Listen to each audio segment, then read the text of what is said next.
नमस्कार साथियों, जय हिंद। आप सबको दिल की गहराइयों से मैं मुनमुन अपने YouTube चैनल मुनमुन कुमार पर आप सबको हार्दिक अभिनंदन और स्वागत करता हूं। दोस्तों, आप सब लोगों को बहुत बहुत धन्यवाद। आप सब ने इतना सारा सपोर्ट और इतना सारा प्यार दिया है कि मेरा पिछला वीडियो बहुत अच्छा रिस्पॉन्स रहा और मैं उम्मीद करता हूं कि आप लोग आगे भी ऐसे ही सपोर्ट करेंगे और मुझे आपकी सपोर्ट की जरूरत है दोस्तों, और ऐसे ही आप अपना प्यार बनाए रखिए। तो दोस्तों, आज हम बात करने वाले हैं बिहार की राजनीति में एक ऐसे व्यक्ति का नाम, एक ऐसा चेहरा जो दोस्तों आजकल हाल के दिनों में बहुत चर्चा में है और उनकी विचारधाराएं। और हम थोड़ा सा पीछे चलेंगे दोस्तों, जब हम गुलाम थे, गुलाम भारत की दास्तां में एक ऐसे व्यक्ति जिन्होंने अपना सर्वस्व न्यौछावर कर दिया अपने इस देश के लिए, अपने समाज के लिए, ताकि हमारे समाज के लोग, इस देश के दबे कुचले आदिवासी, दलित, पिछड़े लोग आने वाले समय में शानो और शौकत से जी सकें। उनका हक अधिकार के बात करने वाले एक ऐसे शख्सियत, एक ऐसे महान व्यक्तित्व की बात करेंगे दोस्तों। थोड़ा सा उनके बारे में बात करेंगे। उसके बाद हम बात करेंगे जो वर्तमान परिदृश्य में राजनीति में जो चल रही है और जो राजनीति कर रहे हैं उनके नामों पर।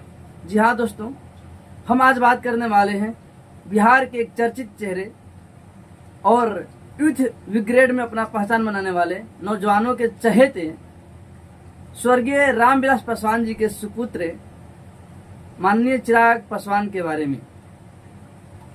इससे पहले दोस्तों, इनके ऊपर बात करने से पहले हम बात करेंगे इस देश के प्रथम कानून मंत्री और संविधान के रचयिता, संविधान निर्माता, और इस देश के ना जाने लगभग 80 से 85% दबे कुचले, वो किसी भी वर्ग से हो, वो महिला हो, पुरुष हो, सबके लिए समानता, इक्वलिटी की बात करने वाले हम महान देशभक्त और महान समाज सुधारक, महान अर्थशास्त्री और कानून बेता बाबा साहब भीमराव अंबेडकर जी के बारे में बात करेंगे। दोस्तों, बाबा साहब ने किस तरह के भारत के बारे में कल्पना किए होंगे, उन्होंने क्या सोचा होगा और क्या सोच के अपने जीवन की सारी खुशियों को त्याग करके अपना सर्वस्व इस देश के उन लोगों के लिए लगाया जो लोग हजारों वर्षों से सबसे पिछले पैदान पर, सबसे पिछड़े क्षेत्र में, सबसे पिछली लाइन में खड़े हुआ करते थे।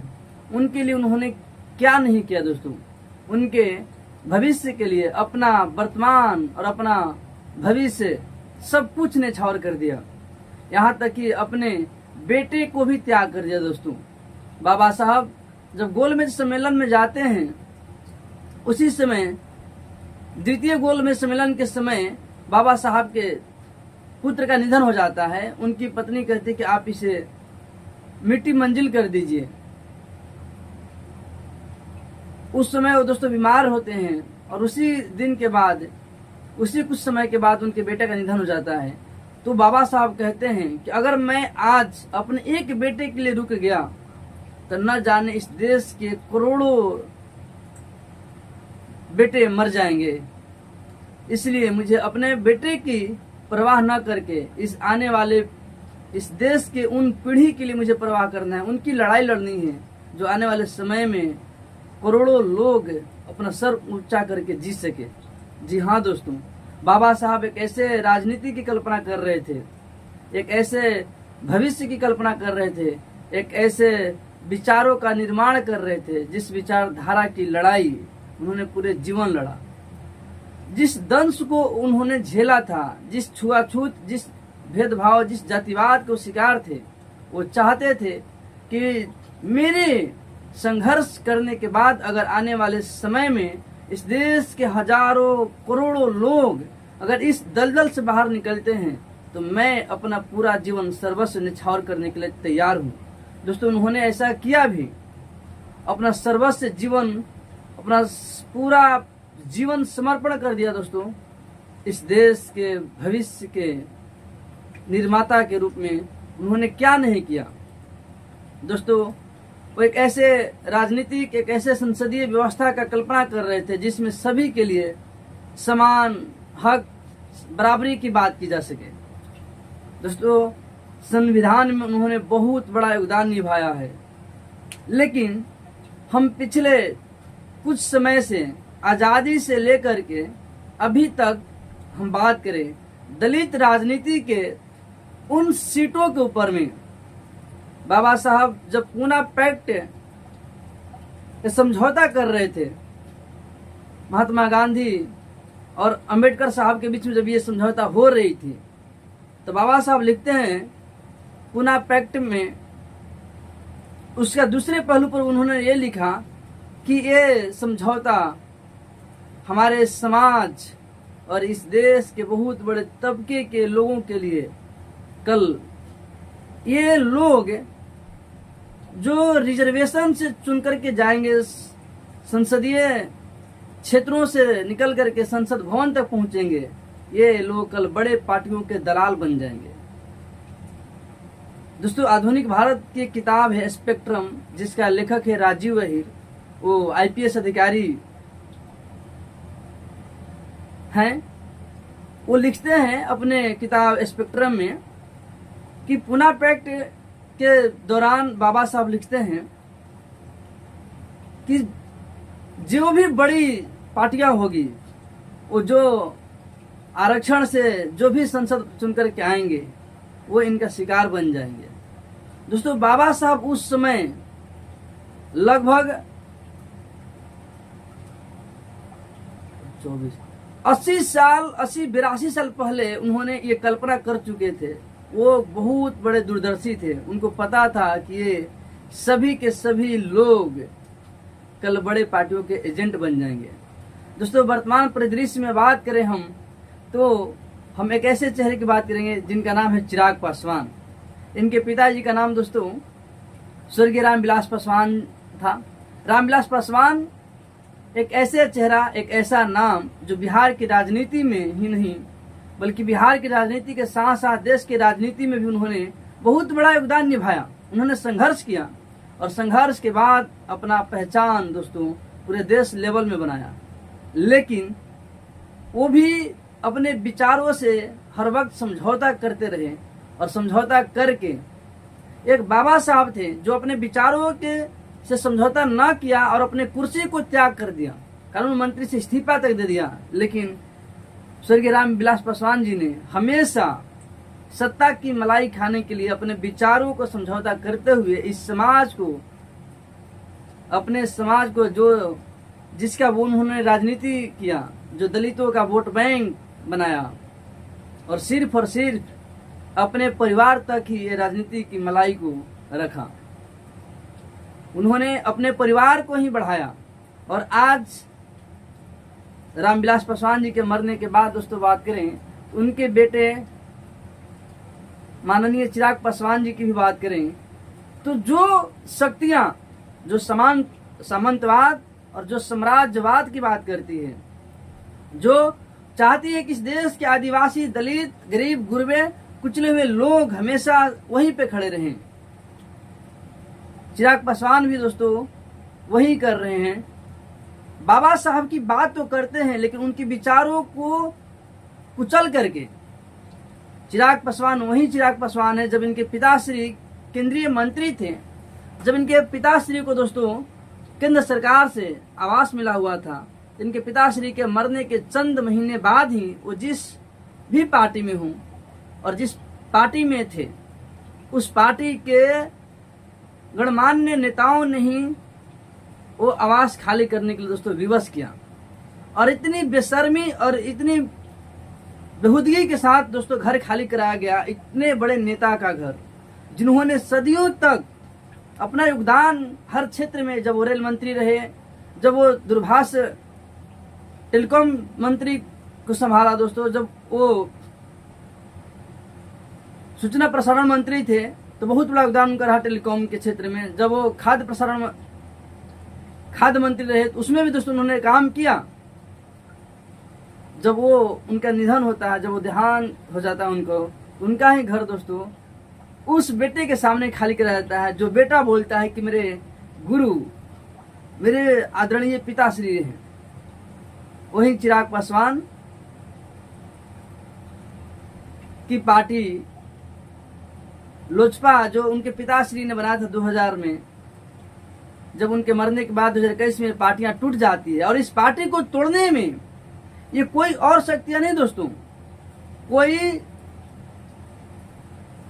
वो बहुजन समाज पार्टी नहीं, कोई दलित की पार्टी नहीं, वही शक्ति जिस शक्ति के साथ, जिस पार्टी के साथ उनका ऐलान से उन्हीं घटक दलों के नेताओं ने उनकी पार्टी को तोड़ दिया। क्योंकि दोस्तों चिराग पासवान का जो वजूद था, उनके पिता का जो वजूद था, उनका जो सिंबल था घर छाप बंगला, उनके पिताश्री का बहुत बड़ा स्लोगन था, मैं उस घर में दिया जलाने चला हूं जिस घर में सदियों से अंधेरा था, और वही इनसे छीन लिया गया। इस पार्टी को दो धड़ों में तोड़ दिया गया। एक धड़ बनता है दोस्तों लोक जनशक्ति पार्टी, जिसका मुखिया पारस पासवान बनते हैं, और दूसरा लोक जनशक्ति पार्टी रामविलास, जिसका मुखिया चिराग पासवान बनते हैं। चिराग पासवान की बात करें दोस्तों तो ये इतना अपमान और इतनी बेशर्मी के साथ भी उस अलायंस के साथ जुड़े रहे, जो अपनी सारा बेशर्मी का पर्दा हटा करके बने रहे कि हमारी कुर्सी बची रहे। और 2024 लोकसभा चुनाव में उनको 5 सीटें मिलती है। चिराग पासवान जब बिहार में यात्रा कर रहे होते हैं, लोगों से मिल रहे होते हैं, तो उनका एक स्लोगन था बिहार फर्स्ट बिहारी फर्स्ट। इस स्लोगन के साथ वो लोगों से मिलते थे और ये कहते थे कि मैं बिहार की राजनीति में बिहार के मुख्यमंत्री को कुर्सी पर से हटा के मानूंगा। लेकिन दोस्तों आज देखा जाए, जिन लोगों ने उनकी पार्टी को तोड़ा सिर्फ अपनी कुर्सी बचाने के लिए, चिराग पासवान को 2024 में दोस्तों 5 सीटें मिली है। पहला सीट है हाजीपुर, जहां से चिराग पासवान स्वयं लड़ रहे हैं। जमुई, जहां पे 19 से 24 ये सांसद थे, ये सीट उनके जीजा वरुण भारती जी को गया है। समस्तीपुर, संभवी चौधरी, जो अशोक चौधरी की बेटी है। अशोक चौधरी दोस्तों जनता दल यूनाइटेड में है, वर्तमान में वो मंत्री हैं। खगड़िया राजेश वर्मा, और वैशाली बीना देवी, ये वही बीना देवी है दोस्तों जिन्होंने रामविलास जी का पार्टी लोजपा को तोड़ने में बहुत बड़ा योगदान निभाया था। दोस्तों कहा जाता है कि चिराग पासवान 2024 के चुनाव में ये सभी के सभी 4 सीटें पैसे पर बेच दिए हैं। ये वो लोग हैं दोस्तों जो बाबा साहब की विचारों को सिर्फ और सिर्फ कैमरा और मीडिया के सामने मानते हैं, और इनकी हकीकत एजेंडा ये है कि हमारी कुर्सी बची रहे, और उनके विचार और बाबा साहब के विचार आसमान जमीन का फर्क है। इनके जो विचार है दोस्तों समांतवादियों, पूंजीपतियों के विचारे हैं। बाबा साहब हमेशा चाहते थे कि यहाँ एक ऐसे समाज का निर्माण हो जिस समाज में सभी लोग समानता की बात करें। लेकिन चिराग पासवान सिर्फ और सिर्फ इनकी सीटें बची रहे, बाकी ये 4 सीटें जमुई, समस्तीपुर, खगड़िया, वैशाली, ये सब सीटें बेच चुके हैं। ये मैं नहीं, इस बिहार की तमाम मीडिया को भी पता है और सभी नौजवानों को पता है। दोस्तों मैं उन सभी नौजवानों से मेरी अपील है, हाथ जोड़ करके विनती है कि मेरा ये वीडियो सिर्फ एक लोगों को बताने के लिए, जो हमारे संपर्क में, जो हमको जानते हैं, जिनको मैं जानता हूं, मैं अपने नौजवान साथियों से यही कहना चाहूंगा कि आप जाति के नाम पर वोट न करें। आप ये न कहें कि हमारे जाति से हैं चिराग पासवान तो हम उनको वोट करेंगे। हमारी लड़ाई, हमारे जो आदर्श हैं, जिन्होंने हमारे लिए, हमारे समाज को बनाने के लिए अपना सर्वस्व निछावर कर दिया, उनके विचारों को मानने वाले लोगों को वोट दें। चिराग पासवान को सिर्फ अपनी कुर्सी प्यारी है। चिराग पासवान ने अपने समाज के कितने नौजवानों को वो सब कुछ दिया जो उनके पिताश्री ने अपने कार्यकाल में अपने घर के भाई को, रामचंद्र पासवान जी को, पारस पासवान को, प्रिंस पासवान को, चिराग पासवान को दिया। 100 लोगों का नाम बताइए, 100। आप इतने बड़े नेता हैं जो रामविलास पासवान जी ने रामचंद्र पासवान को, प्रिंस पासवान को, चिराग पासवान को, पारस पासवान को जो दिया, चिराग पासवान ने अपने संसदीय क्षेत्र में 100 ऐसे यूथ को क्या दिया जो उनके घर वालों को मिला। तो दोस्तों, वोट करने से पहले आप लोग जरूर सोचिए, ये हमारे समाज के नेता नहीं है, ये कुछ लोगों के नेता हैं जो अपने बाप की विरासत में मिली हुई संपत्ति को नहीं संभाल पाए, अपनी पार्टी नहीं बचा पाए, जिनके वजह से इनका वजूद था वो वजूद नहीं बचा पाए, वो घर टूट गया। रामविलास जी के सपनों का घर, मैं उस घर में दिया जलाने चला हूँ जिस घर में सदियों से अंधेरा था, वो घर ही जल गया और इनका चुनाव चिन्ह मिल गया दोस्तों हेलीकॉप्टर छाप। तो आप सब लोगों से मेरी गुजारिश है कि जब जहां भी हैं उस चरण में, 7 चरणों में चुनाव होने वाला है, वोट क्लिक करने से पहले, वोट देने से पहले आप जरूर मंथन करें कि हम किसको वोट दे रहे हैं। क्या ये हमारे समाज के लिए, समाज के हितों का बात करने वाले हैं, या फिर ये सिर्फ और सिर्फ अपनी मलाई खाने वाले हैं। इसी शब्दों के साथ दोस्तों जय हिंद। मुझे पता है कि वीडियो कुछ ऐसे भी लोग हैं जिनको हर्ट करेगा, तो मैं उनसे भी दोस्तों क्षमा प्रार्थी हूँ। अगर आपको मेरी बात कड़वी लगी हो और बुरा लगा हो तो मुझे माफ करेंगे, लेकिन आप गौर जरूर करिएगा, कहीं ना कहीं आप भी बाबा साहब को मानते हैं, तो उनके विचारों से और वर्तमान समय में दलित नेताओं के विचारों से तुलना जरूर करिएगा। जय हिंद।